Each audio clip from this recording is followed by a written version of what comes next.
تمہارے پاؤں کے چھالے ٹھیک ہو جائیں گے، تمہارے بدن کے زخم ٹھیک ہو جائیں گے۔ تم واپس جاؤ گے، گھر میں ماں انتظار کر رہی ہوگی، بہنیں انتظار کر رہی ہوں گی، بیٹیاں انتظار کر رہی ہوں گی۔ میں تمہیں حرم حضرت عباس سے کہہ کے یہ نوکر بھیج رہا ہے، بابا احمد شاہ جی جب دروازے پہ جاؤ، بیٹی بھاگ کے آئے کہ میرا بابا زیارت سے آیا ہے، بہن آئے، میرا بھائی آیا ہے، اس وقت ایک دفعہ اپنے دروازے سے منہ کربلا کی طرف کرنا، رو کے کہنا اے مولا حسین، میں تو گھر آیا، نہ تیری سکینہ آئی، نہ تیرا اصغر آیا۔ آج تمہیں چاروں طرف روشنیاں، سونے کے دروازے، عباس کا نوری محل نظر آتا ہے۔ ایک لمحے کے لیے آنکھیں بند کرو، 1400 سال پیچھے جاؤ، 61 ہجری، یہی میدان، آواز آ رہی تھی مارو یہ محمد کا بیٹا ہے۔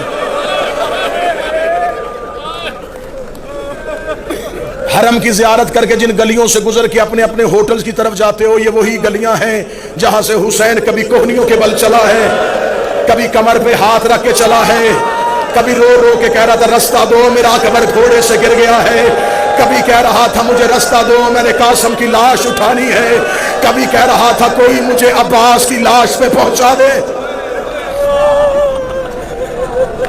الوداعی مجلس، زائرین کی روانگی، کسی کی ماں انتظار میں، کسی کی بیٹی انتظار میں۔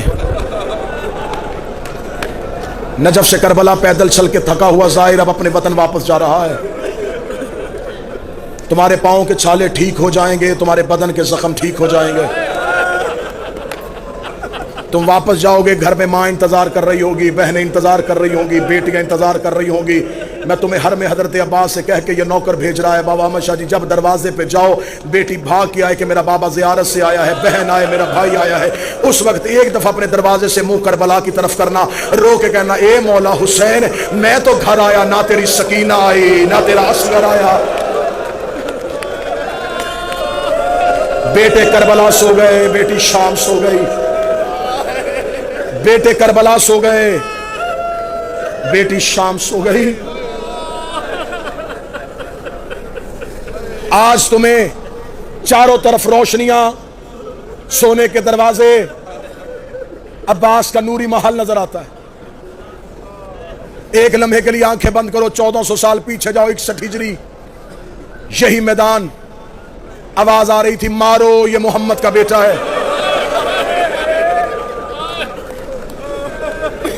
حرم کی زیارت کر کے جن گلیوں سے گزر کے اپنے اپنے ہوٹلز کی طرف جاتے ہو، یہ وہی گلیاں ہیں جہاں سے حسین کبھی کوہنیوں کے بل چلا ہے، کبھی کمر پہ ہاتھ رکھ کے چلا ہے، کبھی رو رو کے کہہ رہا تھا رستہ دو، میرا اکبر گھوڑے سے گر گیا ہے، کبھی کہہ رہا تھا مجھے رستہ دو، میں نے قاسم کی لاش اٹھانی ہے، کبھی کہہ رہا تھا کوئی مجھے عباس کی لاش پہ پہنچا دے۔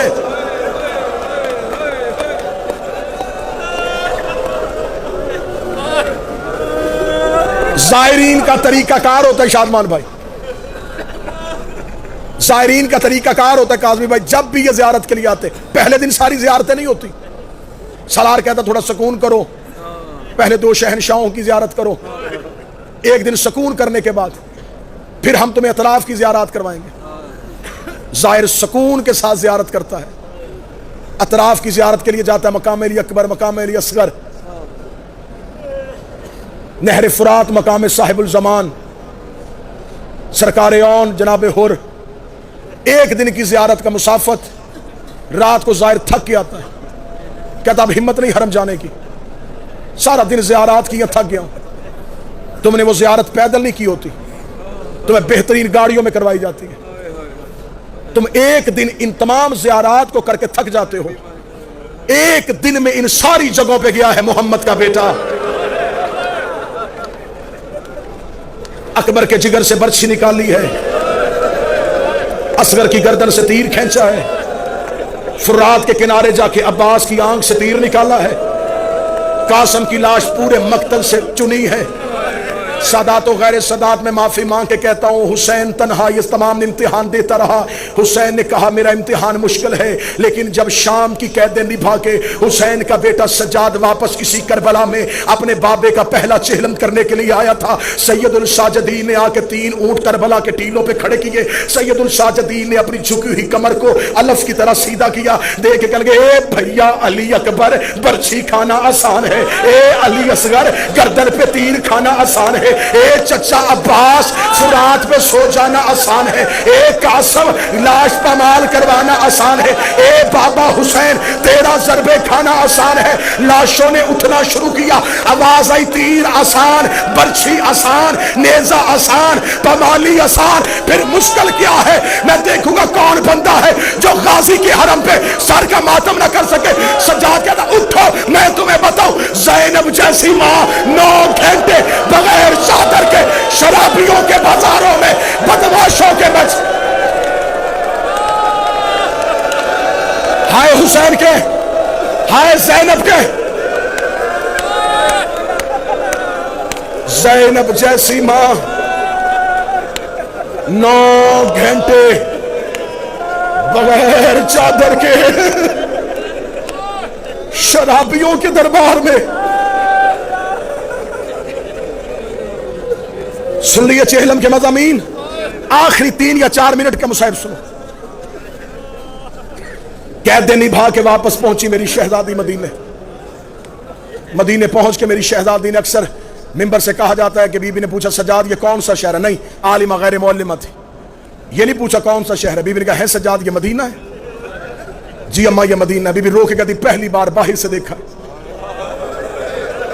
اس جملے میں بھی مصیبت تھا اگر تم رو لیتے، اس جملے میں بھی پہاڑ تھا مصیبت کا اگر تم برداشت کر لیتے۔ میں نے پہلی بار باہر سے دیکھا، 28 رجب کو گئی تھی تو عباس کے پہرے میں گئی تھی۔ سجاد ہو سکے مجھے نانا کی قبر پہ لے جاؤ۔ مولا سجاد نے ماں کا ہاتھ تھاما، قبر مصطفیٰ پہ آئے۔ میرے بعد نوحہ خان ہے، انہوں نے پڑھنا ہے نوحہ۔ میں وہ تمہیں نوحہ سناؤں جو علی کی بیٹی نے قبر مصطفیٰ پہ پڑھا۔ بہار کی 4 جلد میں علامہ مجلسی نے لکھا، شہزادی قبر رسول پہ آئی، روزہ رسول کے دروازے پہ ہاتھ رکھ کے بی بی رو کے کہتی نانا ایک بار قبر سے نکل کے پہچان میں وہی زینب ہوں۔ میں ڈر رہا ہوں کہ میں اتنا مصائب پڑھوں ایسے نہ ہو کسی بندے کی آنکھ خشک رہے اور عباس ناراض ہو جائے، عباس ناراض ہو کہ تجھے خبر جو نہیں تھی کہ میری زینب کی چادر کی قیمت کیا تھی، تو نے میرے حرم میں بیٹھ کے میری بی بی کے پردے کا ماتم نہیں کیا۔ میں ڈر رہا ہوں کہ کوئی بندہ آنکھیں خشک لے کے غازی کے گھر سے نہ اٹھے، عباس کو پرسہ دینے کے لیے آئے ہو۔ بی بی رو کے کہتی نانا ایک بار نکل کے پہچان میں وہی زینب ہوں۔ بی بی رو کے کہتی نانا تیری اذان بچ گئی، میرا مؤذن مارا گیا۔ بی بی نے 30ویں سطر پڑھی، نانا تیری نماز بچ گئی، میرا نمازی مارا گیا۔ 4تھی سطر پڑھنے سے پہلے علی کی بیٹی نے گٹھڑی کھولی، گٹھڑی سے حسین کا تیروں والا کرتا نکالا، کرتا نکال کے قبر محمد پہ ڈالا۔ قبر محمد پہ کرتے کا آنا تھا، قبر محمد پہ زلزلہ آیا، آواز آئی زینب کرتا ہٹا، زینب کرتا ہٹا، زینب کرتا ہٹا، زینب کرتا ہٹا۔ رو کے کہتی نانا تجھ سے بیٹے کا کرتا برداشت نہیں ہوا، رات آدھی ہونے دے، میں اکیلی تیری قبر پہ آؤں گی، میں تجھے اپنا لباس ہائے حسین۔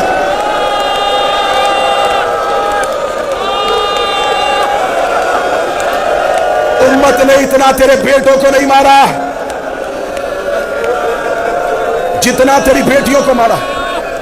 آخری 1 منٹ پڑھنے لگا ہوں، یہ منت کر رہا ہوں تمہیں عباس کا واسطہ، دنیا بھر کے زائرین تمہیں دیکھ رہے ہیں کہ ہندوستان اور پاکستان والے زہرا کی بیٹیوں کو کیسے روتے ہیں۔ عباس کا دروازہ ہے، غازی کو آج جی بھر کے پرسہ دے دینا۔ بی بی رو کے کہتی نانا بتاؤں تیری بیٹی پہ کتنا ظلم ہوا۔ آواز آئی زینب مجھے ظلم نہ سنانا۔ نانا کی قبر سے اٹھی، بھائی کی قبر پہ بیٹھ گئی، رو کہتی بھیا حسن میں تجھے اپنا درد سناؤں۔ قبر حسن سے آواز آئی عالیہ مجھے اپنے درد نہ سنانا۔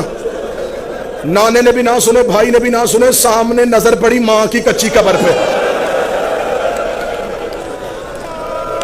میری مائیں بہنیں بیٹیاں بیٹھی ہیں، غازی کے پناہ میں آئی ہو، غازی کی پناہ میں اپنی گھروں کو جاؤ۔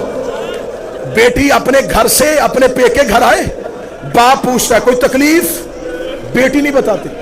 بھائی پوچھتا بہن کوئی تیرے گھر میں تکلیف، شریف بہنیں بھائیوں کو بھی نہیں بتاتی۔ جب لگتی ہے نا ماں کے گلے، رو کے کہتی بابا پوچھتا رہا میں نہیں بولی، بھائی پوچھتا رہا میں نہیں بولی،